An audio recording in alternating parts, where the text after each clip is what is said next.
Saya dah Estimate salah lah. dia, dia estimate.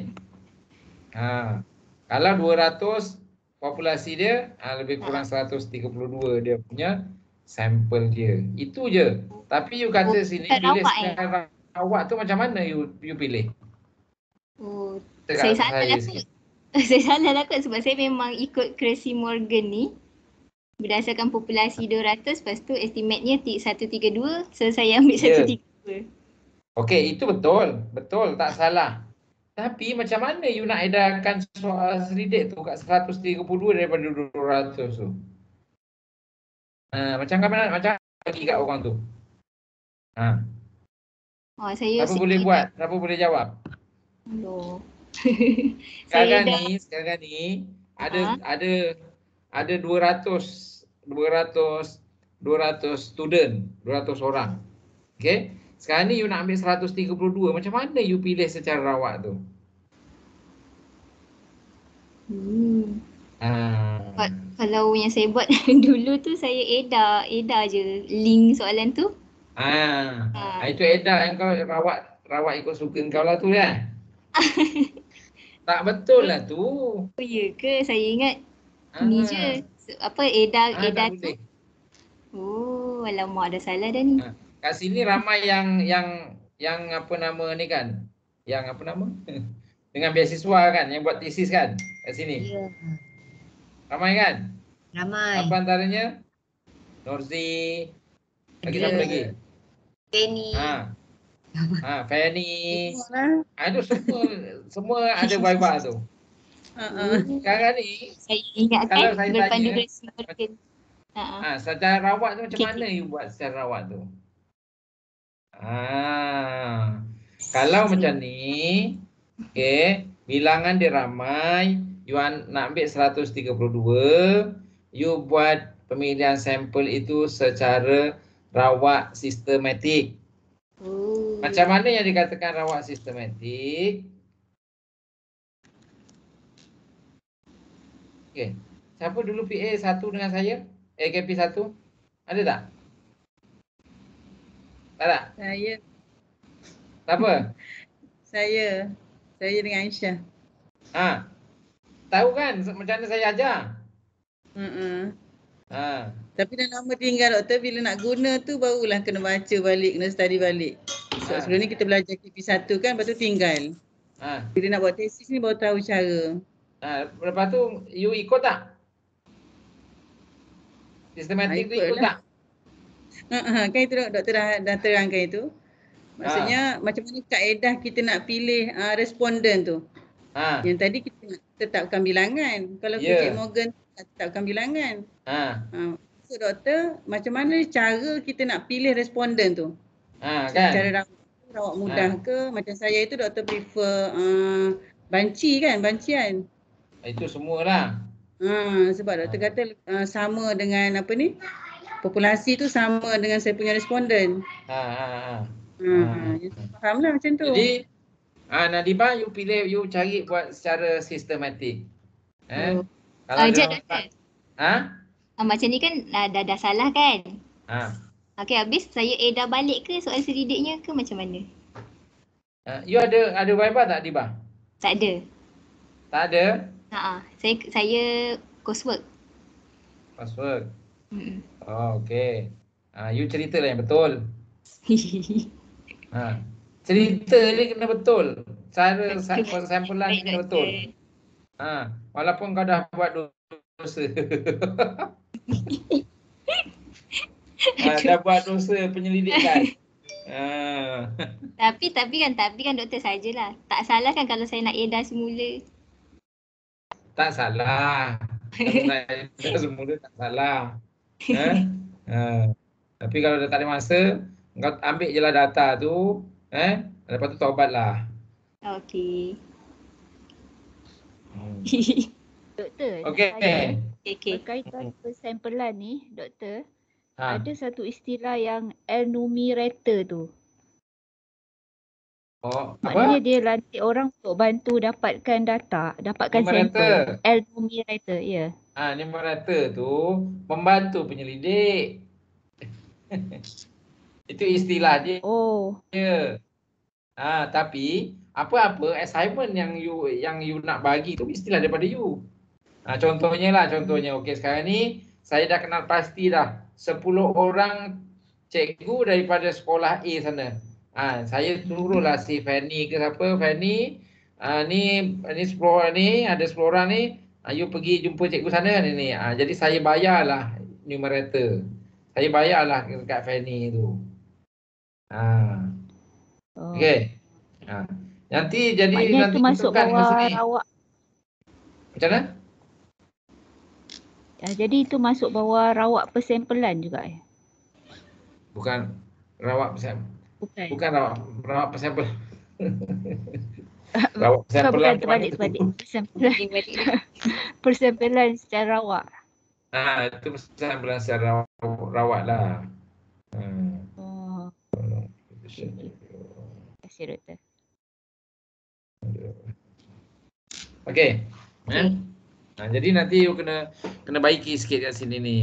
Mungkin you buat sistematik ni, you tentukan rawak ambil daripada senarai 200 tu ambil 10 orang ke, lepas tu pilih secara rawak. Okey. Cari dulu ni 132 bahagi dengan 200, berapa jawapan dia. 1 point something kot kan plus 132 ni. 1 point something maksudnya lebih kurang 1 je lah. 1 mungkin 1 3 ke 4, 1 3 5 ke, macam tu je lah. Sebab tak bilangan dia tak ramai. Okey. Mudah je ni Diba. Okey. Okey, lagi apa ni? Instrumen. Ni Doktor. Okey. Okey. Lagi. Ni kajian rintis. Ini yang setuju tak setuju ni, bila you buat artikel tak boleh lah you nak buat macam ni. You terus je item dia ni menggunakan skala Likert iaitu 5 setuju, sangat setuju, 4 koma je. Okey. Okey. Kajian rintis.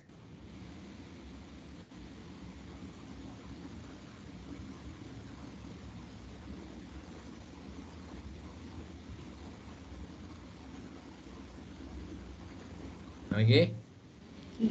Uji kebolehpercayaan ada tak? Dinyatakan saya guna Cronbach Alpha. Cronbach Alpha? Ni bawah ni. Daripada you lah? Okey, daripada kajian-kajian lepas ada tak? Tak nyatakan. Tak nyatakan? Kena nyatakan je. Kena nyatakan. Sekejap.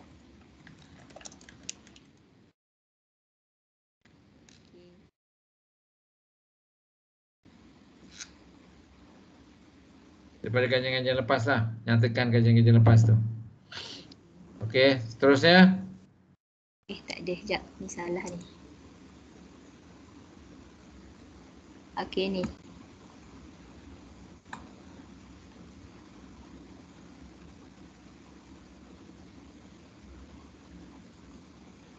ANOVA you nak buat tengok apa?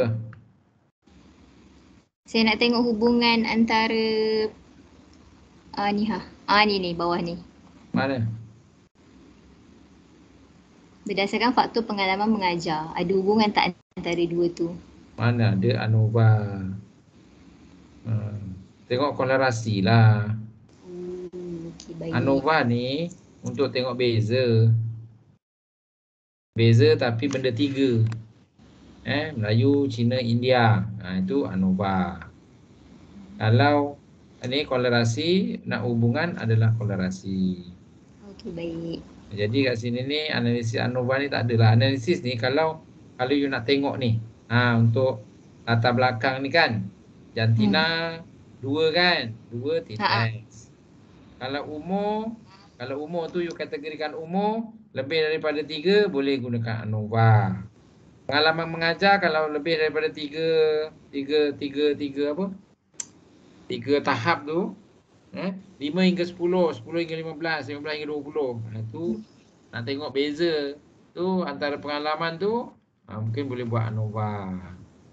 Tahap capaian internet, bagus tak bagus ke, lemah ke, itu boleh tengok ANOVA.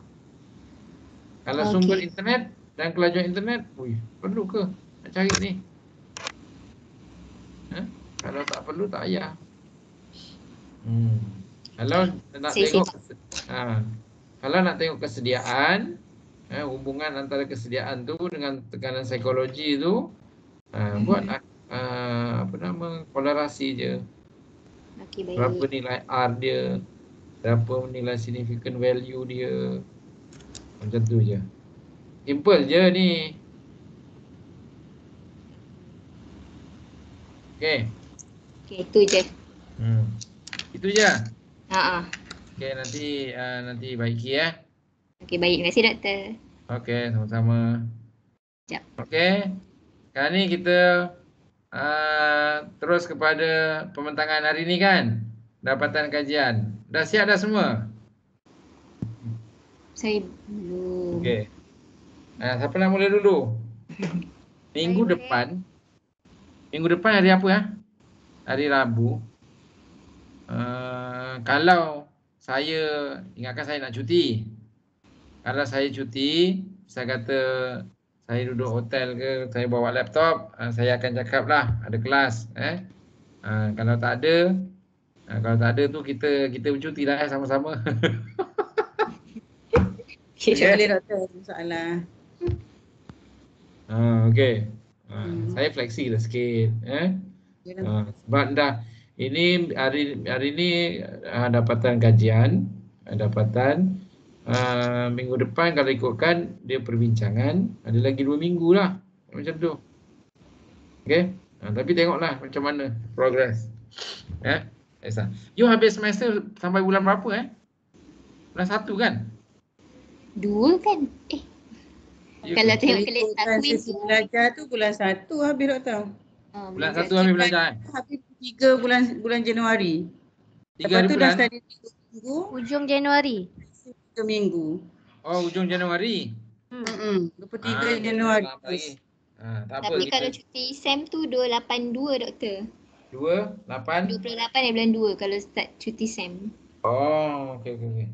Tak adalah, kita tak adalah sampai bulan 1 tu sampai hujung. Tak ada.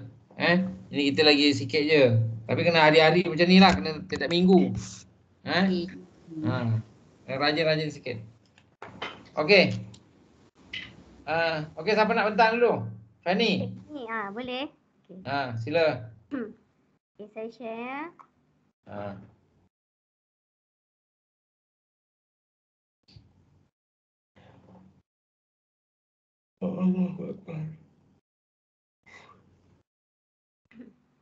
Okay, nampak doktor? Okey, tajuk saya kesahihan dan kebolehpercayaan instrumen kesediaan GPI melaksanakan model tasmid Jacob secara dalam talian. Okey, dapatan kajian. Okey, saya merujuk ni lah CVI dengan Cronbach Alpha. Untuk kesahihan kandungan. CVI tu apa? Indeks Content Validity Instrument. Atau bahasa Melayu dia indeks kesahihan kandungan. Content Validity Index. Okey. Okey. Kesahihan kandungan. Okey, mula saya masukkan dululah yang kesahihan pakar untuk setiap item. Okey, ada tiga orang pakar. Lepas tu item masa sebanyak 40. Lepas tu bila dah semak keseluruhan, okey, jumlah skor bagi setiap pakar. Lepas tu saya terbuat analisis lah berdasarkan penilaian ni. Okey, yang saya dapat sifat untuk kajian ni 0.89. Okey, macam mana you dapat 0.89? Setiap bahagi dengan setiap pakar ni saya bahagi dengan setiap item ni. Satu-satu ni kan. Tambah satu-satu bahagi dengan semula 40. Jadi 30 lah. You kena tulis lah situ.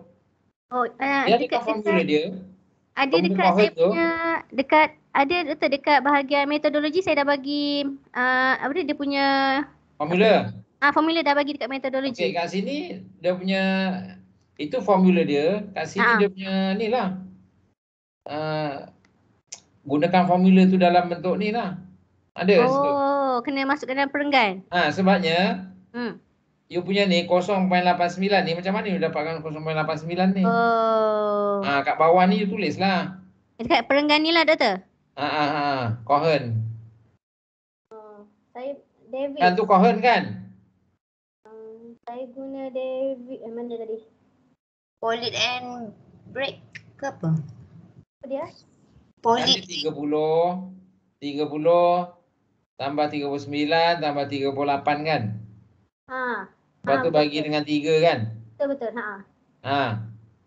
Berapa jawapan dia tu? Inilah 0.89 ni.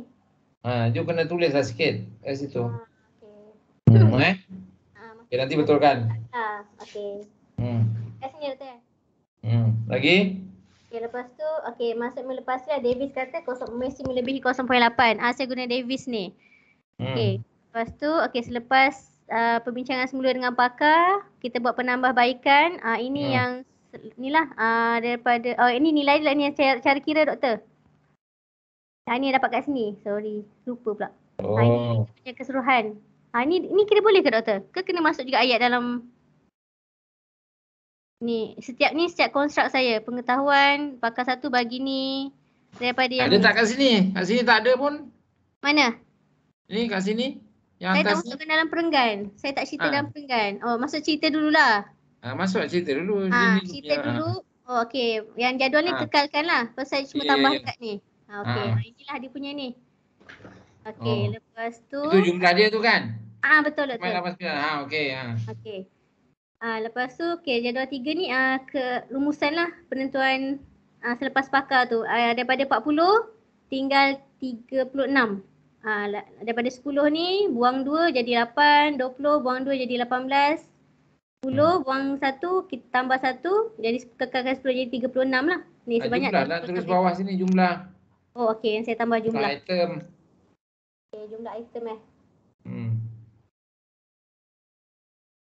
Okey, ujung tu 36. Okey, lepas tu terus ke boleh percayaan. Saya punya penentuan. Jadual 3 menunjukkan saya punya nilai Cronbach alpha ni antara 0.761 hingga 0.923. Dapatan keseluruhan Cronbach alpha 0.935. Cohen ni guna Cohen. Maksudnya dah okey lah untuk melebihi 0.6. Ini saya punya ni lah jadual. Ni konstruk 1, 77, keseluruhan 0.935. Boleh doktor macam ni? Okey, teruskan. Lepas tu cuma jadual-jadual tu you kena tarik sampai ke ujung Tarik sampai ke ujung? Maksudnya penuhkan? Ya. Oh, okey. Baik. Ini sekejap atas, sekejap pendek, sekejap bawah ni tegak. Sama je lah. Kalau sama macam ni kan, semua sama. Okey. Yang ada pendek-pendek. Okey. Okey, ini yang doktor pesan yang minggu lepas doktor kata kena untuk setiap item. Saya tak pasti betul ke tak tapi saya cuba buat dululah. Yang macam penelitian korelasi dalam setiap item tu. Okey, ini item total statistik. Okey, saya baca terus dia punya ni. Okey, kebanyakan nilai korelasi bagi setiap item dalam kajian ni memenuhi nilai korelasi ditentukan. Menurut pandangan Nunali, mesti melebihi 0.3. Dan saya punya kebanyakannya lebih daripada 0.3. Namun terdapat 2 item yang mencatatkan nilai korelasi lebih kecil daripada 0.3 iaitu yang saya merahkan ni. Okey, 0.296 ni. Meskipun begitu, kedua-dua item ni saya kekalkan setelah melakukan perbincangan bersama penyelia kerana dia macam pentinglah doktor menyumbangkan penggunaan instrumen ni. Macam itulah. Saya ubah dari segi penambahbaikan tu saya tukar kepada aspek ayat. Kat sini ni kedua-dua item setelah berbincang dengan penyelia tak payahlah mention kat situ. Okey. Itu alasan tak akademik. Dikekalkan kerana apa? Terus kerana je. Sebab kalau itu bincang dengan penyelia apa semua itu alasan tak akademik. Itu lebih alasan kepada alasan personal. Okey, tengok dia punya tu. Paling tinggi 938 Mana? Mana ni? Yang you padam tu. Yang saya padam? Okey, yang warna merah tu. 38 kan? Betul. Okey. Yang atas? Yang atas 936. 936. Okey, maksudnya kalau macam tu you boleh kekalkan ataupun yang bawah tu you padam. Maksudnya daripada 36 tu jadi 35. Sebabnya 0.296 yang bawah tu kalau item itu di-delete, dia buang, dia punya alpha krombak dia akan 0.938. Itu maksudnya. Kan, tapi bila you dah campur ni, berapa dia punya nilai krombak alfa dia? 935, kurang sikit lah. 935 kan? Macam tu lah, tapi tak apalah, dia dah 0.9 ni kira tinggi, tak apalah, kita kekalkan je lah. Mungkin you kat situ you ubah dari segi mungkin dari segi bahasa dia ke, macam tu lah. Dia pernah tambahkan. Okey lah, boleh lah tu. Ni kekalkan je lah. Kalau ikutkan, bila you kekalkan ataupun you ubah suai, dia kena retest balik. Kalau ikutkan prosedur dia. Kecuali kalau saya buang lah gitu doktor. Kecuali kalau you buang lah, tapi you kata benda tu tak apa, sebab dah 0.9 okey lah. You kekalkan pun tak apa. Macam tu. Tak bagi kesan yang besar lah doktor, tak apalah. Tak apa. Sebab dia punya krombak alfa tu dia dah 0.9 tau. Lain lah, ada 0.7, ada 0.6 kan. Tu mungkin boleh dibuang lah soal ni item-item yang kita dapat apa yang rendah tu. Okey, teruskan. Sampai situ je doktor, saya lepas tu dah. Sampai itu je. Sebab dia inilah kesalahan kepercayaan kan doktor, setiap item ni. Saya nak masukkan apa lagi doktor, saya pun dah tak tahu nak masukkan apa. Apa lagi dia punya. Mungkin you boleh tengok dari segi apa nama serakan, skewness kan. Tengok dari segi tu pun okey juga. Macam kalau kesalahan kepercayaan tu macam item validity, item apa nama tahap kesukaran tu pun boleh tengok tau sebenarnya. Tahap kesukaran tu nak tahu kat mana doktor? Difficulty index tu. Okey, difficulty index. Kalau you ambil pengujian penilaian mesti ada punya. Kan? Lebih-lebih lagi kalau you buat ni kan. Ini you punya tesis ke? Kan ni? Betul. Saya punya kajian rintis. Saya ambil dari situ. Tapi you punya kajian lain kan? Bukan ni kan? Yang ni kajian rintis saya. Kajian sebenar bukan. Kajian you lain kan? Kajian you tengok ni betul. Tengok kolerasi kan? Betul. Betul. Anak buat semula. Okey. Okey doktor. Okey, kita teruskan. Okey. Ada lagi? Okey doktor. Okey, masih. Saya doktor try. Siapa saya? Nurzi.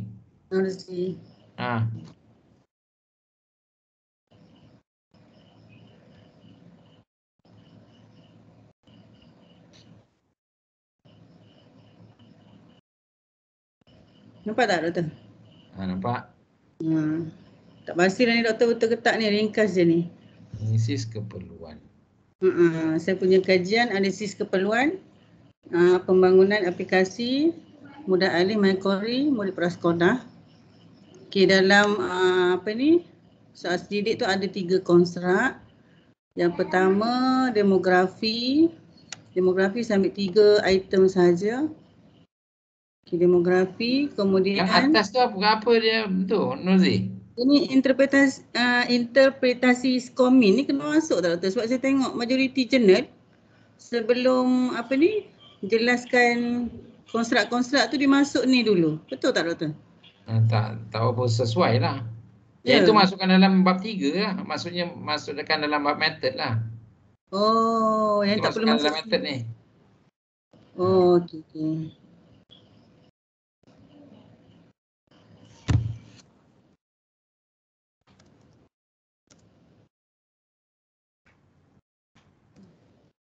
Okey, ni konstruk pertama demografi responden, ada 3 item iaitu jantina, pengalaman mengajar dan pengalaman ICT.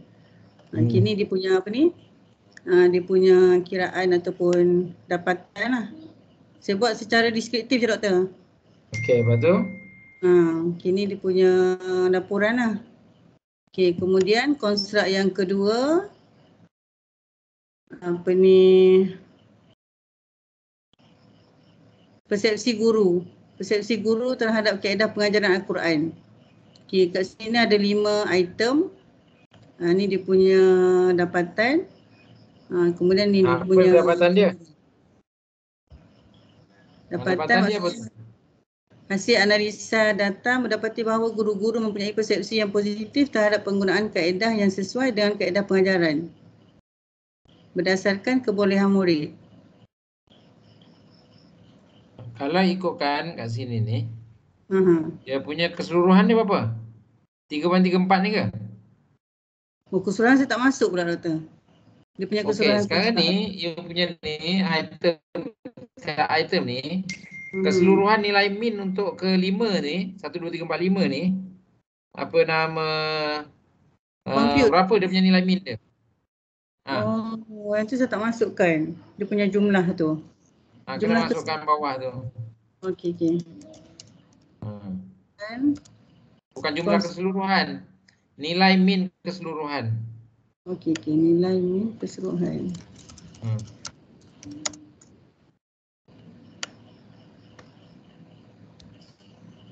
Okey, kemudian untuk konstruk yang selepas tu tak keseluruhan lah.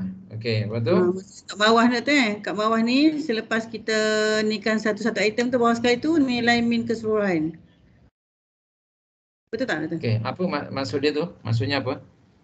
Secara keseluruhannya jadual 2. Mana ada jadual 2? Jadual 2 yang ni suat 1 tadi yang ni. Yang demografi tu. Ini jadual 2. Ini jadual 1 mana? Jadual 1 demografi, jadual 2 ni lah. Bahagian C ni. Okey, ini kena tulis lah. Tak payah. Jangan tulis bahagian C macam tu. Jadual 2. Kan? Jadual 2 ke, jadual 3 ke. Persepsi guru terhadap macam tu. Sekarang ni you nak tengok analisis keperluan. Mungkin saya boleh menyampaikan isi pelajaran Al-Quran mengikut kebolehan murid. Maksudnya kat sini ni, bila you analisis keperluan, perlu tak perlu? Maksudnya dari semua item tu kita simpulkan persepsi guru perlu ke tak perlu pembangunan perlu ke tak perlu. Kan sebab kita analisis keperluan, bila analisis keperluan you kata kat sini keperluan terhadap kaedah pengajaran. Macam tu sepatutnya. Kan you nak buat analisis keperluan kan? Sebab untuk tesis pengajaran Al-Quran pada sekolah ni perlu ke tak perlu? Maksudnya kat sini ni jadual 2 ni mungkin you boleh buat kat situ tu keperluan guru terhadap kaedah pengajaran. Maksudnya tajuk konstruk ni dah menampak macam tu. Tajuk atas kita tu. Ya. Saya boleh menyampaikan isi pelajaran Al-Quran mengikut kebolehan murid. Maksudnya apa tu? Perlu ke tak perlu? Adakah kalau misal kata keperluan terhadap kaedah pengajaran, keperluan guru terhadap kaedah pengajaran. Sesuai ke tak? Saya lemparkan idea tu pada you. Ni nak cerita balik doktor pasal tesis sebenarnya. Pasal tesis ni instrumen yang pertama saya buat. Lepas tu bila semak dengan pakar apa semua, last kali ada pakar yang bagi idea, dia kata saya punya soal sidik ni tak sesuai ataupun tak menampakkan kepada analisis keperluan. Jadi saya dah bincang balik dengan pakar, buat semula doktor. Sekarang ni dalam usaha untuk baru nak hantar rintis semula. So, saya fikir kalau kata tak sesuai dengan analisis keperluan, mungkin saya punya tajuk jurnal ni saya tukar persepsi guru. Ya. Doktor macam tu. Lebih macam tu. Sebab pakar dia kata bila tengok konstruk saya yang dua konstruk ni, dia kata tak menampakkan kepada analisis keperluan. Sebab itulah saya tanya tadi tu. Bila kata analisis keperluan, sepatutnya kat sini ni ialah keperluan guru terhadap kaedah pengajaran. Bila keperluan guru terhadap kaedah pengajaran Al-Quran prasekolah, dia punya penyataan dia ni mesti menggambarkan keperluan. Betul-betul. Kan saya memerlukan ke ataupun ni adalah dia punya tu. Ayat-ayat yang menunjukkan perlunya kaedah tersebut. Kalau macam ni, you just nak tengok, mungkin you nak tengok persepsi you nak tengok tahap tahap pengetahuan guru terhadap pengajaran, kaedah pengajaran ke, macam tu. Betul. Okey. Kemudian konstruk yang kedua, konstruk yang ketiga, kesediaan menggunakan aplikasi mudah alih. Kat sini ada 8 item. Kesediaan maksudnya sedia tak sedia sedia ke tak sedia. Kalau ni sesuai tak doktor untuk keperluan? Kesediaan aplikasi mudah alih menggalakkan pengajaran segera. Aplikasi mudah alih memudahkan saya melaksanakan pengajaran. Aplikasi membolehkan saya menjadikan pengajaran kesediaan. Mungkin kesediaan tu kita boleh pertimbangkan, tapi analisis keperluan tu macam tak nampak. Betul doktor. Lebih kepada kesediaan lah maksudnya. Memudahkan untuk saya. Tukar kepada persepsi ataupun persepsi dan kesediaan guru terhadap penggunaan aplikasi guru. Kesediaan guru. Okey. Menggunakan aplikasi mudah alih. Sebab ini saya guna soal sidik yang lama lah ni.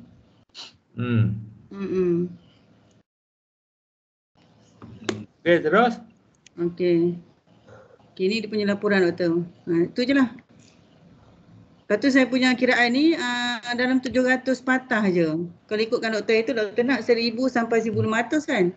Tapi kalau tak cukup, saya tengok yang buku Koza tu kata kalau tak cukup kita boleh tambah dengan perbincangan. Betul tak? Betul. Yang saya faham lah. Tapi boleh. Okay. Tapi kalau you punya ni maksudnya you buat persepsi je lah kan? Saya buat kesediaan ataupun persepsi je lah. Okey. Buat macam tu je lah. Tak payah buat kesediaan lah. Tak payah buat keperluan tu. Analisis keperluan tu tak menggambarkan dapatan tu. Itulah bila saya buat dapatan tu baru nampak tadi. Ya. Okey, baik doktor, terima kasih. Okey. Next. Apa next? Doktor, saya punya dapatan pun lebih kurang macam Nozi sebab analisis keperluan kan? Tapi you punya tu apa dia punya tu? Konstruk dia jadi analisis keperluan ke ataupun tidak? Itulah lebih kurang juga, tapi saya terfikir kalau kata nanti kita ubah pula tajuk tu kepada persepsi, nanti yang depan-depan semua nak kena ubah doktor. Maksudnya yang daripada awal tu pengenalan, metodologi, literature review. Tak juga. Tak banyak tapi kena ubah lah. You punya macam mana you punya? Cuba tengok dapatan you. Mana? Okey, saya share. Susah benar. Sebab macam ni doktor. Okey. Sebabnya saya ikut daripada soal selidik analisis keperluan yang Saedah Siraj buat. Jadi dia punya soalan-soalan tu dia bermula dengan ni demografi saya buat banyak sikit lah. Ada tahap kemahiran pengalaman pendidikan digital, tahap kemahiran digital, lepas tu sama ada guru tu memiliki peranti mudah alih ataupun tidak, pernah membuat turun aplikasi, lepas tu jenis telco semua. Lepas tu ini jadual 1, kemudian saya terangkan dekat perenggan yang ni lah jadual 1. Okey, untuk jadual 2 itu yang masuk persepsi tu tadi. Sebab soalan tu saya ambil adapt daripada Saedah Siraj. Tengok memang dia bermula apa soalan dia? Soalan dia macam saya boleh menyampaikan isi pelajaran mengikut kebolehan murid. Lepas tu ada pula soalan dia yang saya hanya menggunakan kaedah chalk and talk dalam waktu pengajaran. Maksudnya kat situ dia nak cakap pengajaran kaedah lama ni penggunaan ni lah kurang. Jadi kita nak memperkenalkan kaedah baru. Itulah aplikasi mudah alih tu, keperluan kepada aplikasi mudah alih tu, Doktor. Okey. Jadi Doktor rasa boleh kekalkan tak persepsi ni? Sebab maksudnya kat sini you punya ni, maksudnya you nak tengok sama ada guru tu menggunakan kaedah pengajaran ataupun tidak. Betul? Kaedah pengajaran dia tu bagaimana? Yang terbaru, teknologi ataupun yang lama. Okey, sekarang ni betul. Dalam min kat sini ni, secara keseluruhannya min dia tinggi ke rendah? Sama juga dengan yang Nurzi punya tadi tu. Tinggi ke rendah? Tinggi. Dia tinggi. Kalau tinggi, saya kata tinggi sebab kan? Tinggi. Kenapa you nak tengok, contohnya kan kat sini kan, saya percaya pemilihan ini tinggi, contohnya kan, mengetahui suku kata lebih mudah membaca Jawi. Okey, saya sangat bermotivasi menggunakan teknik permainan. Kalau semua tinggi, perlu ke nak buat ni, you nak buat kaedah pengajaran Jawi secara apa? Aplikasi secara mobile, contohnya lah. Okey, Doktor. Sebab saya dah ubah dia punya perkataan tu, macam contoh saya percaya penggunaan peralatan teknologi akan meningkatkan kualiti pengajaran. Jadi kat situ memang tinggi lah. Dan saya buang yang chalk and talk tu sebab ada pandangan pakar dia kata kalau kita masukkan benda yang negatif ni, dia akan min tu akan turun. Memang saya tengok Saedah Siraj tu min dia 1.52. Jadi kalau misal kata turun kan min dia rendah, maksudnya kita tengok tahap penguasaan cikgu tu kurang lah. Betul? Okey, betul. Bila dia punya tu tapi min saya dah buang rendah, item tu. Maksudnya ada keperluan berdasarkan untuk nasihat dia pakar. nak sesuatu. Macam tu. Kalau misal kata you nak tengok kat sini, ini bukan saya sangat bermotivasi menggunakan teknik. Saya percaya, kalau saya percaya tu belum dia buat benda tu. Faham tak? Boleh faham ke Aisyah? Jelas? Maksud saya macam ni. Kalau kaedah pengajaran Jawi ni, maksudnya cikgu tahu sahaja. Tapi dari segi implement tidak. Mungkin boleh merujuk kepada keperluan tadi tu. Okey, kalau semua tinggi lah, misal kata semua tinggi, so what? Apa yang you nak buat? Semua dah tinggi dah.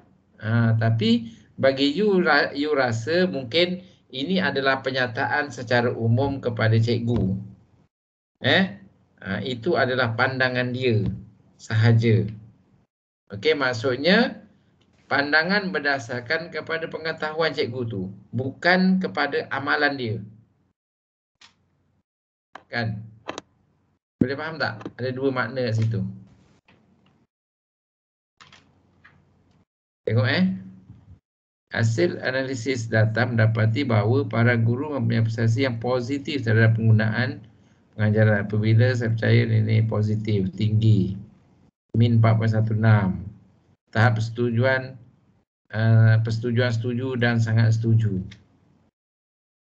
Okey. Jawi laporkan tahap penggunaan aplikasi.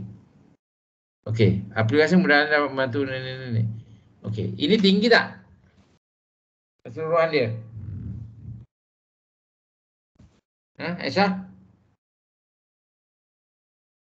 Dengar tak?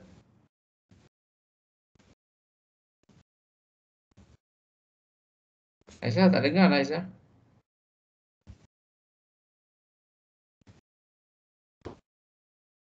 Dengar ke suara saya? Nur Sam, dengar tak suara saya? Dengar doktor. Dengar Doktor. Line dia kot. Line dia tak elok. Line saya doktor, line saya. Line saya yang putus-putus. Okey, ini Aisyah. Okey, doktor dengar ke? Dengar. Okey baru. Baru dengar. Okey. Kalau you tengok kat sini okey, ni, dengar. tahap penerimaan terhadap aplikasi Mudah Alih ni, aplikasi Mudah Alih dapat membantu guru untuk melaksanakan pengajaran secara online. Aplikasi memudahkan saya melaksanakan pengajaran jawi. Membolehkan saya membuat rujukan di mana-mana saja. Maksudnya ini adalah amalan dia, betul tak? Betul. Amalan penggunaan dia kan. Maksudnya dia merefleks kepada diri dia. Kalau amalan dia tinggi, maknanya cikgu tu baguslah penggunaan terhadap aplikasi Mudah Alih ni. Macam tu. Yang ni tajuk saya tahap penerimaan guru terhadap aplikasi. Penerimaan dia tinggi kan? Dia terima tinggi, tapi kat sini ni dia punya soalan-soalan dia ni maksudnya lebih kepada amalan dia, betul? Menggalakkan murid berdikari, aplikasi Mudah Alih memberi peluang kepada saya mengajar secara kaedah inquiry, maknanya amalan dia tu. Bukan saya nak tunjukkan bahawa kelebihan aplikasi Mudah Alih tu doktor akan membantu pengajaran guru, membantu amalan dia. Yelah, ini amalan dia lah ni. Kalau amalan tinggi maksudnya cikgu ni memang perform untuk menggunakan aplikasi tu. Aplikasi Mudah Alih tu. Baguslah, maksudnya dari segi pengetahuan dia bagus. Mungkin kalau kita nak memperkenalkan satu-satu kaedah tu, mungkin adalah kelemahan di sana sini yang anda perlu highlightkan, macam tu. Okey doktor. Ini saya punya instrumen yang pertama selepas perbincangan dengan bila saya nak ubah objektif yang ketiga tu tidak ada pembangunan. Jadi saya dah buat satu lagi instrumen yang terbaru untuk tesis saya. Kat situ saya masukkan masalah yang dihadapi oleh guru dari sudut pengajaran jawi dan juga masalah dihadapi oleh murid dari sudut pembelajaran jawi. So kat situ yang kita akan nampak nanti keperluannya kepada aplikasi Mudah Alih tu. Sepatutnya itulah yang you highlightkan. Nampak tak? Itulah saya dah buat yang terbaru. Dah sahkan pakar doktor. Cumanya sekarang ni baru nak buat rintis. Jadi macam saya untuk artikel ni saya boleh guna instrumen lama ataupun saya perlu guna instrumen baru. You gunakan instrumen yang ni, cumanya you ubah suai je lah sikit. Macam yang tadi tu lah. Saya tambahkan yang masalah tu doktor. Tadi tu. Jadi masalah yang saya buat untuk instrumen yang terbaru tu nanti saya boleh masukkan dalam ni. Boleh macam tu doktor? Kan banyak tu nanti. Sempat ke? Untuk yang ini rasanya itulah saya dalam proses. Rasanya data ni yang untuk ini mungkin you tukar sedikit lah daripada analisis keperluan tu. You nak tengok dia punya persepsi dia ke ataupun penerimaan dia ke. Tajuk dia lah. Tajuk dia tu. Sebab you data ni dah ada. Kan? At least pokoknya nak lepas untuk you punya prasyarat untuk graduate tu dah okey dah. Macam tu je. Situ. Okey, saya tukar Lepas tu tajuk je lah nanti, nanti. So yang sebelah depan tu saya kena baiki. ya, macam tu je. Sama dengan Orzi punya tadi tu. Okey, okey. Ha. Okey. Terima kasih. Okey, terima kasih banyak doktor. Okey. Next. Saya doktor. Siapa? Adrina. Adrina, sila.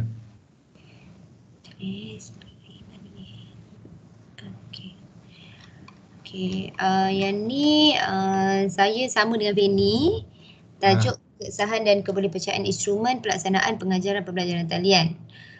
Okey, analisis CVI digunakan untuk menentukan item terdapat dalam instrumen kajian berdasarkan pendapat pakar-pakar. Kadar persetujuan daripada pakar-pakar digunakan untuk menilai item-item kajian seperti item sebab tersebut mendapati aspek yang ingin diukur. Okey, setiap item yang melebihi 0.86 merupakan item yang boleh dipercayai. Okey, jadual di bawah menunjukkan nilai 29 item yang telah diperolehi berdasarkan 3 orang pakar. Okey, di sini saya nyatakan jumlah item yang relevan yang diberikan oleh pakar lah.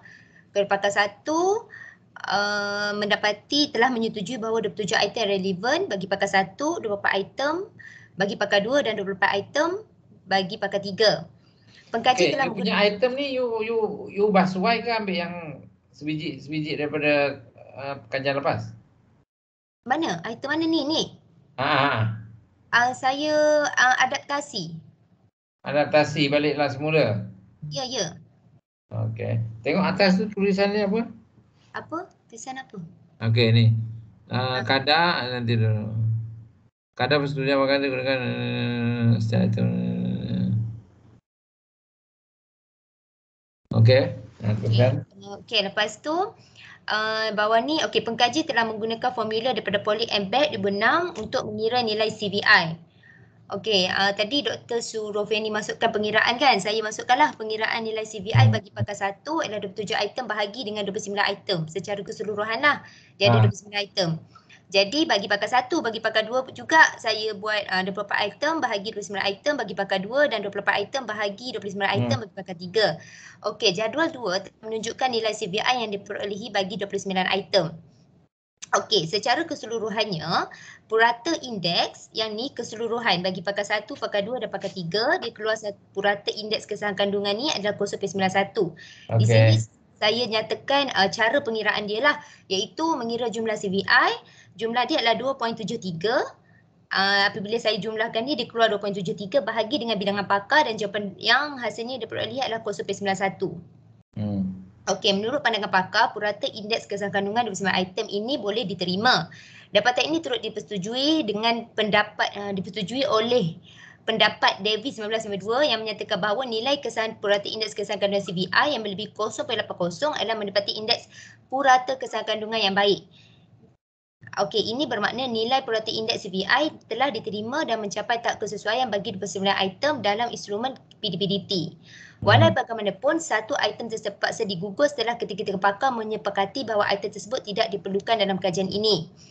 Item yang digugurkan dalam konstruk strategi pengajaran berpusatkan murid. Okey, ni item. Ada salah satu item dalam konstruk ni telah digugurkan. Okey, jadual di atas menunjukkan ringkasan item yang telah digugurkan dan diubah oleh ketiga-tiga pakar. 29 item telah digugurkan, satu item iaitu satu item dalam konstruk pengajaran murid. Manakala dua item perlu diubah suai. Ini dua item perlu diubah suai daripada konstruk penggunaan audio dalam pengajaran dan pelajaran talian. Setelah melalui proses gugur dan pembahasan instrumen, pengkaji telah menjalankan analisis kebolehpercayaan instrumen dengan menggunakan SPSS versi 22. Okey, yang bawah ni setelah saya buat gugur item, barulah saya buat analisis kebolehpercayaan Cronbach alpha. Okey, telah dijalankan ke atas 28 item instrumen PDPDT. Jadual 4 menunjukkan hasil daripada korelasi 28 item ni. Saya guna corrected item total correlation dengan Cronbach alpha if item deleted lah. Ada dua yang tidak melepasi 0.30 iaitu B4 dengan B24. Saya salah tulis B25 pula. B24.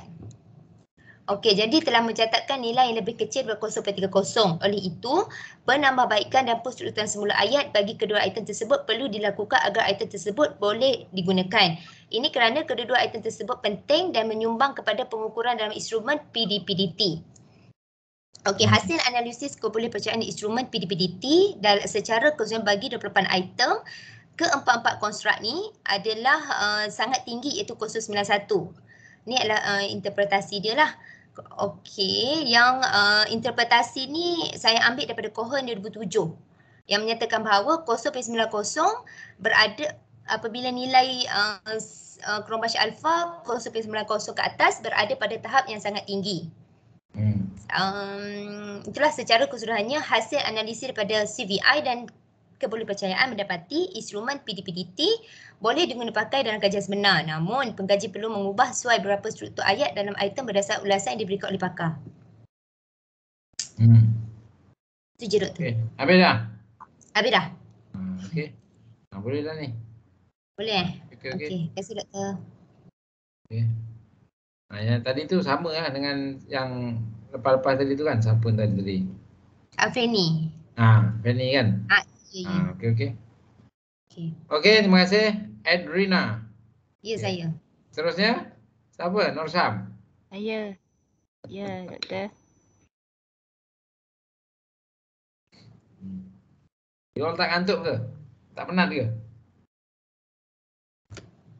Ngantuk, Doktor. Nampak tak? Duduk rehat, Doktor. Tak ngantuk. Apa dia? Duduk kat rumah banyak Nampak berehat. Kat rumah banyak rehat. Itulah online kan. Okey. Teruskan, Norsam. Okey. Nampak tak ni slide saya? Tahap pengetahuan, kemahiran dan sikap penggunaan terhadap Aplikasi. tahap pengetahuan, kemahiran, sikap dan penggunaan aplikasi terhadap tak payahlah. Okey, saya buang. Bismillahirrahmanirrahim. Okey, saya akan bentangkan berkaitan dapatan saya. Jadi mula-mula saya ceritakan dapatan berkaitan dengan responden kajian, profil dia. Saya ambil di sini ada 4. Maknanya jantina, itu kekerapan dia dan juga peratus jantina, di mana 7 orang lelaki, 23 orang perempuan. Lokasi di bandar ada 23 orang. Responden dan luar bandar ada 7 orang. Pengalaman mengajar di sini kalau kita tengok, saya terus pergi kepada huraian ke, Doktor? Di bawah ni saya dah rumuskan, maknanya berdasar hilang. Tapi dia punya demografi berdasarkan jadual. Dia berguna tak untuk you nak menjawab soalan-soalan ni? Dia ada kaitan sikit lah nanti dengan saya punya objektif tu. Okey. Jadi berkaitan dengan penggunaan dan juga pengalaman. Jadi dalam jadual 1 ni data demografi berkaitan dengan respon kajian dari aspek jantina. 23.3% adalah guru lelaki dan seramai 23 orang ataupun 76% adalah guru perempuan. Jadi ini menunjukkan jurang perbezaan yang besar antara jantina. Kemudian lokasi juga sama, iaitu seramai 23 orang guru berada di bandar dan seramai 7 orang adalah guru di luar bandar. Seterusnya berdasarkan pengalaman, majoriti responden iaitu seramai 20 orang ataupun 64.5% daripadanya mempunyai pengalaman mengajar melebihi 20 tahun. Manakala responden yang mempunyai pengalaman kurang daripada 5 tahun hanya seorang sahaja dan seorang responden berpengalaman antara 6 hingga 10 tahun. Selanjutnya, dapatan dari aspek kekerapan penggunaan aplikasi Kahoot dalam seminggu mendapati sebanyak 19 orang ataupun 61.3% menggunakan aplikasi Kahoot sebanyak 1 hingga 2 kali sahaja. Manakala seramai 6 orang ataupun 19.4% menggunakan sebanyak 3 hingga 4 kali dan seramai 4 orang ataupun 12.9% penggunaan sebanyak 5 hingga 6 kali seminggu. Dan seorang menggunakan melebihi 6 kali dalam seminggu. Jadi di sini jelas menunjukkan bahawa guru kurang menggunakan aplikasi Kahoot di dalam pengajaran mereka. Jadi saya terus pergi kepada analisis dapatan berkaitan dengan tahap pengetahuan dan kemahiran guru tasawur Islam dalam penggunaan aplikasi Kahoot. Jadi analisis deskriptif dia melibatkan min dan sisihan piawai. Jadi ini berpandukan daripada skor min menurut Dr. Jamil Ahmad 2002. Ini masukkan dalam bab 3. Yeah? Bab 3 pula. Masukkan bab dalam metodologi. Metod. Okay. Kan dia kata kat situ kan analisis dan interpretasi data tu kan. Analisis data tu ini masukkan kat sana. Kalau jadi saya pergi kepada kalau you rasa benda ni kalau you nak juga tulis kat sini, maksudnya you letak kat bawah ni, bawah jadual ni. Bawah jadual. Jadual ni tengok. Jadual yang ni. Ni lagi. Dia kat bawah sini ni. Kat bawah sini kan. Sini. Sini ni tulis dia punya signage dia. Okey, apa nama? Min sampai ni tinggi. Ni jangan jadual. Koma-koma je. Okey. Okey, misal kata min berapa sampai berapa?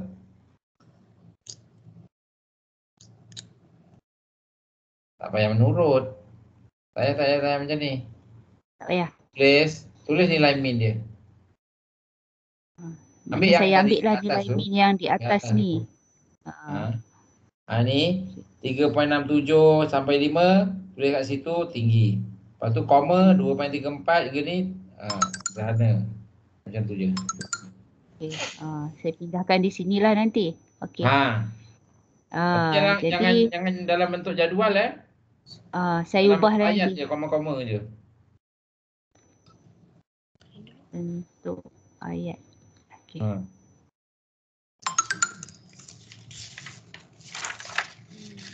Jadi ni tahap pengetahuan dan kemahiran guru tasawur Islam. Yang ni dapatan dia, min dan juga sisihan piawai. Okey, kalau menurut yang ni ini saya tahap je ni. Nusam. Ya, tahap. Ni tahap je. Tak payah tahap tahap pengetahuan ni apa semua. Kat atas ni kan dah ada tahap pengetahuan. Tahap je. Saya tak tahap kemahiran. Okey. Jadi saya pergi kepada rumusan sini berdasarkan jadual 3 di atas secara keseluruhannya min dan sisihan piawai bagi tahap pengetahuan dan kemahiran guru tasawur Islam berkaitan penggunaan aplikasi Kahoot dalam pengajaran berada di tahap sederhana iaitu min 3.392 dan sisihan piawai 1.0154.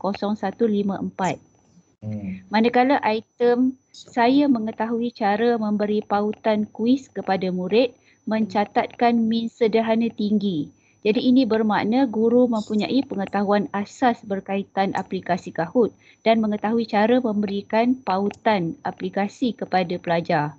Namun begitu, pengetahuan dan kemahiran guru dalam mengadaptasi elemen seperti grafik, visual dan animasi masih berada di tahap sederhana rendah. Maka dapat dirumuskan di sini bahawa guru tasawur Islam masih belum menguasai sepenuhnya aplikasi interaktif Kahoot. Terutamanya kemahiran untuk mengadaptasi pelbagai elemen di dalam kuis Kahoot. Justru itu, guru perlu ada inisiatif untuk sentiasa meneroka aplikasi Kahoot agar pengetahuan dan kemahiran dapat ditingkatkan. Okey, seterusnya tahap penggunaan aplikasi interaktif Kahoot.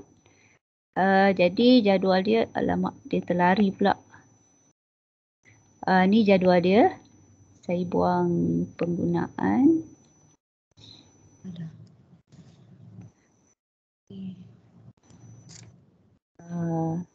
Saya pergi kepada rumusan.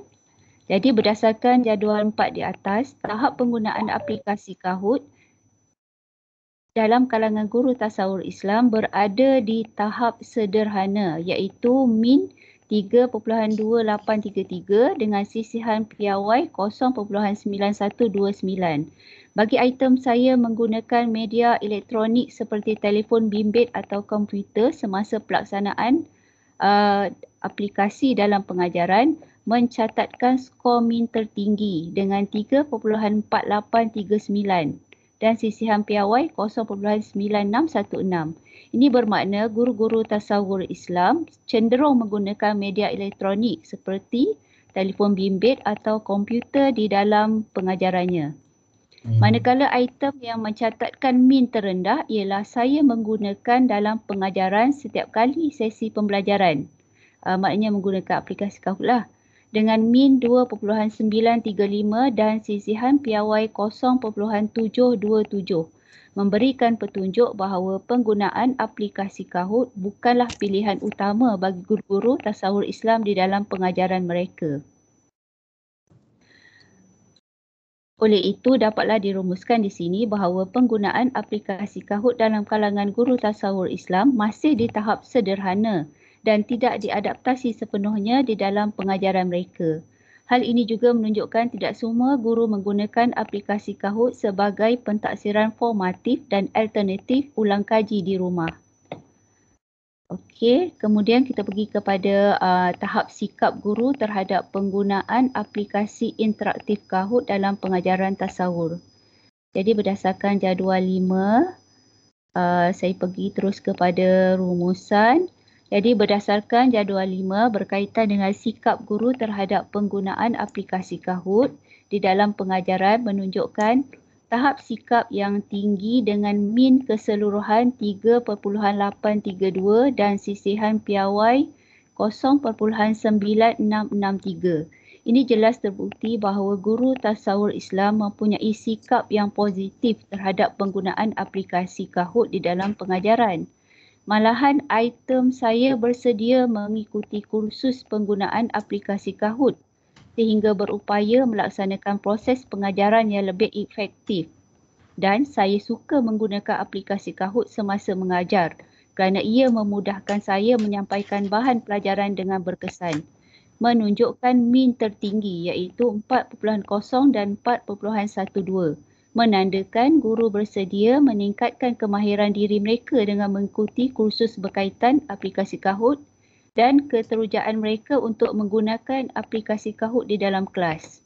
Hanya satu item iaitu aplikasi Kahoot akan menjadikan silibus yang diajar tidak dapat dihabiskan mengikut sukatan pelajaran, mencatatkan tahap sikap sederhana iaitu 3.612 dan sisihan piawai 1.054. Membawa maksud guru tasawur Islam optimis penggunaan aplikasi interaktif Kahoot membantu mereka menghabiskan silibus dengan mudah. Ringkasnya di sini, guru-guru tasawur Islam mempunyai tahap sikap yang sangat baik terhadap penggunaan aplikasi Kahoot. Malahan mereka sangat berminat dengan penggunaan aplikasi Kahoot. Itu saja, Doktor.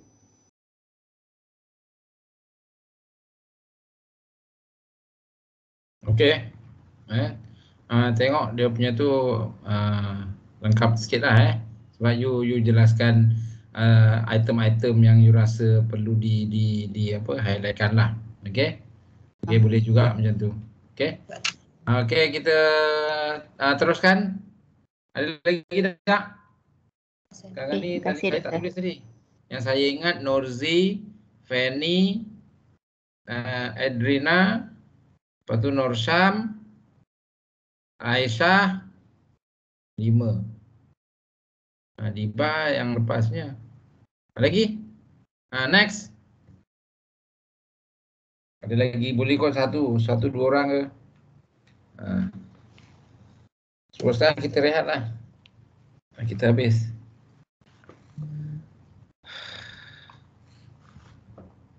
Okay, siapa lagi nak cuba?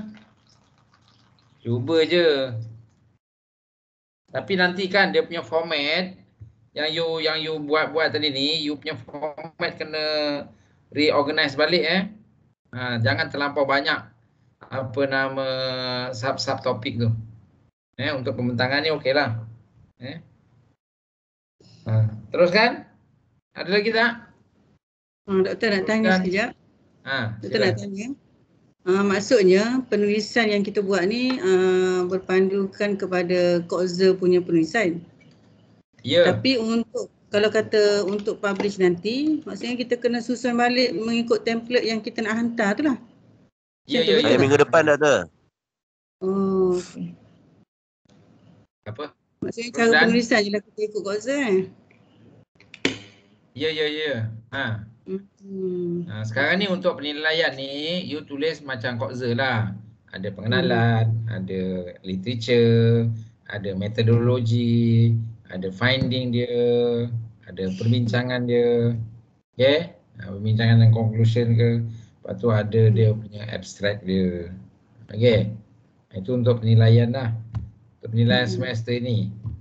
Nanti bila kalau you nak cari hantar dekat mana-mana jurnal artikel, tengok template jurnal artikel tu, ambil copy paste letak kat situ balik semula, susun balik semula. Okey. Okey, terima kasih Doktor. Doktor nak tanya, kalau yang perbincangan bagi artikel kesahan dan kebolehpercayaan ni, kita nak bincang apa je Doktor? Nak bincang apa? Maksudnya dia kan kita kan ala asal tu kita akan cerita semualah, maksudnya menggunakan kajian rintil, lepas tu kita guna CBI, kebolehpercayaan. Itu je lah kan. Sekarang ni you punya kebolehpercayaan kan? Kebolehpercayaan item, betul?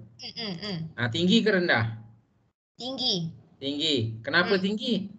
Carilah jawapan tu. Kan? Setiap item tu you tengok intercorrelated dia, item dia tinggi. Lepas tu yang dia punya tu apa nama, yalah kebanyakannya tinggi lah dan ada dua soalan tadi tu rendah, kenapa rendah? Kan? Kena cari. Kalau tinggi kenapa? Cari justifikasi, cari sebab, cari alasan. Kalau rendah tu kenapa rendah? Adakah dia tak dari segi apa nama difficulty index item tu tinggi ataupun tidak ke? Sebab itulah bila orang buat berkaitan dengan reliability and validity ni, you kena faham betul-betul konsep dia tu. Untuk nak menghasilkan yang betul-betul quality instrument tu, macam mana dia punya ciri-ciri dia. Jadi nanti you bincangkanlah. Perbincangan tu macam tu. Kalau misal kata tengok yang tadi tu ada hubungan kan, siapa buat tadi hubungan tadi tu? Fanny ke? Siapa yang buat hubungan tadi tu? Diba kan? Dia buat hubungan kan? Hubungan A dengan B. Hubungan apa nama, apa tadi Diba you punya? Kesediaan PDPR. Kesediaan PDPR dengan? Apa nama, tahap tekanan. Tekanan kan? Hubungan dia tinggi atau hubungan dia bagus ke tak? Tinggi ke tak? Kan kalau tinggi kenapa? Kesediaan itu mempengaruhi kepada apa tadi tu? Tahap apa? Saya pun lupa. Tahap tekanan. Tahap tekanan. Kenapa yang menjadikan dia semakin tertekan dengan endemik pandemik ni? PDPR tu. Jadi benda betul tu kena kaji, kena cari alasan. Kalau hubungan dia tu rendah ataupun negatif, kenapa dapat macam tu? Okey. Itu dalam perbincangan. Jadi untuk menjawab kenapa dan mengapa, itulah kena cari literature untuk menyokong ataupun untuk menerima you punya dapatan kajian tu. Tu ambil di bab 2 ke? You boleh ambil dalam bab 2,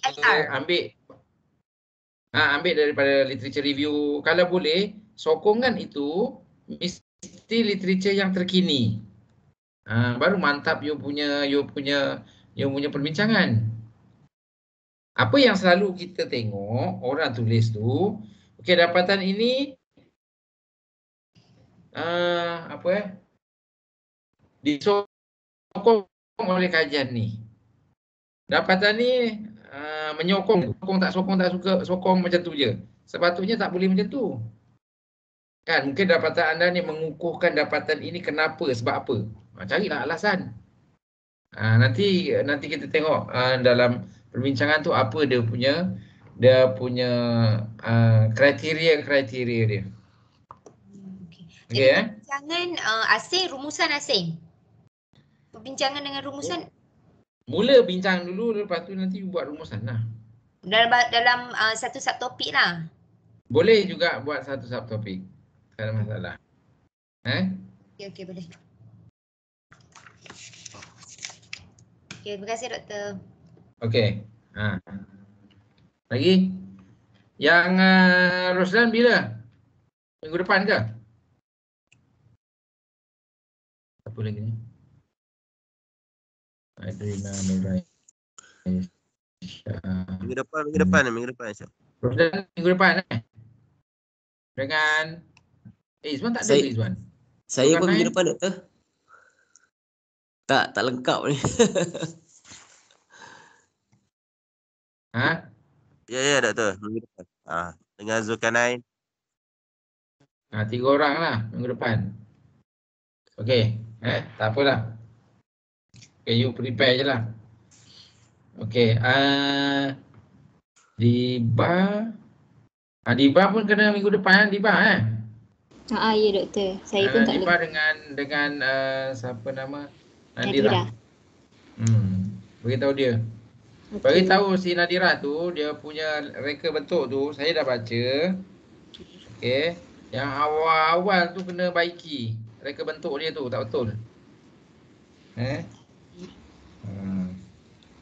Okey, jadi kalau tak ada apa-apa, okey. Minggu depan tengok saya akan bagi saya akan bagi. Kalau saya tak tulis dalam grup tu maknanya ada kelas lah. Kalau saya tulis dalam grup tu kalau saya bercuti lah, anak-anak pun cuti tak cuti, anak-anak seorang je yang bercuti pun setengah sekolah. Yang 2 tu dah dekat universiti, dia tak ikut ni, sama macam kita. Kan? Jadi tengoklah keadaan. Kalau saya cuti, saya maklumkan dalam grup lah. Okey. Anyway, terima kasih lah sebab komitmen anda lah. You pun ada kesungguhan, ada yelah, bila tiap-tiap minggu kita ada kelas macam ni, at least you punya dia kesungguhan you punya momentum tu ada. Kan? Lepas tu tiap-tiap orang kena bentang kan. You suka tak suka, you kena bentang. Jadi dalam masa yang sama, kawan-kawan boleh bantu untuk nak memperbaiki you punya penulisan lah. Okey, jadi kalau tak ada apa-apa, rasanya itu sajalah. Kita awal hari ni. Saya pun ngantuk-ngantuk je. Hari ni kelas tak ada. Besok saya ada kelas lah daripada pagi sampai ke petang. Sebab malam dah ganti kat sini kan. Hari Jumaat, hari Sabtu ada kelas kelas PKP tau. Kelas yang cuti sekolah. Kan, cuti sekolah daripada pagi sampai ke petang. 2 hari sampai Sabtu tu. Jadi minggu ni memang penuh. Memang penuh sangat. Okey. Jadi rasanya itu saja daripada saya. Terima kasih kepada semua dan selamat beristirahat. Dan kita jumpa pada minggu hadapan. Kalau tak ada kelas, maksudnya kita extend lagi 1 minggu lah. 1 minggu tu nanti saya akan saya akan sampaikan macam mana nak buat perbincangan. Okey. Dan juga rumusan tu. Lepas tu you bentang. Kalau boleh habiskan pembentangan tu. Jadi nanti bila yang akhir nanti kita tak ada bentang lagi dah. Okey, you akan finalize satu nanti you hantar. Itu je. Maknanya kita bentang memang setiap minggu macam ni lah. Lagi bagus sebenarnya. Okey, itu saja daripada saya. Sekian, terima kasih. Assalamualaikum warahmatullahi taala wabarakatuh. Waalaikumsalam. Terima kasih doktor. Waalaikumsalam. Terima kasih doktor. Okey, Doktor. sama-sama. Baik.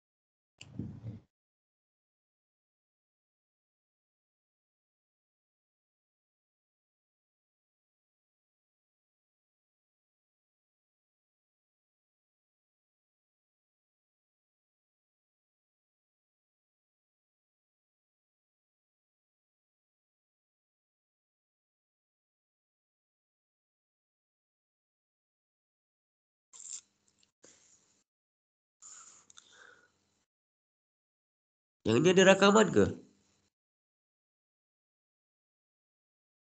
Ada lagi. Jalan. Siapa yang rakam tadi? Rushidan kot.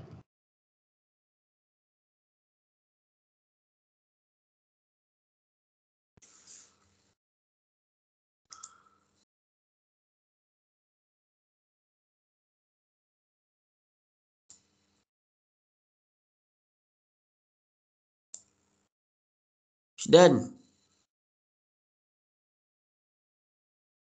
di kampung tu.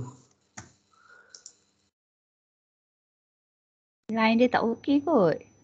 Itulah dia kena stopkan tu. Orang lain tak boleh stop Tak boleh stop macam tu.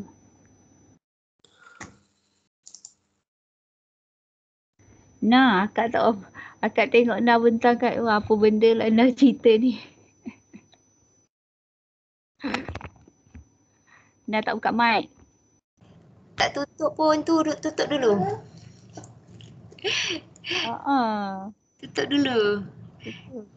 Rushidan. Kena call Rushidan.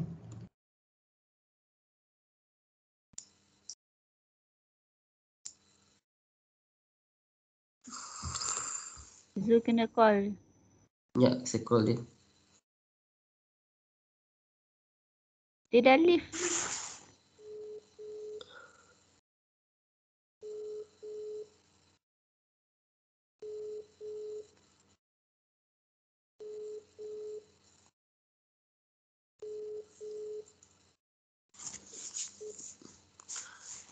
Hello Dan.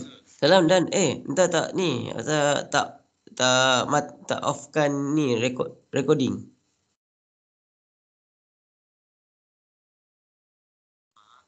Recording masih berjalan. Dah habis tapi recording masih berjalan. Offkan recording. Alright.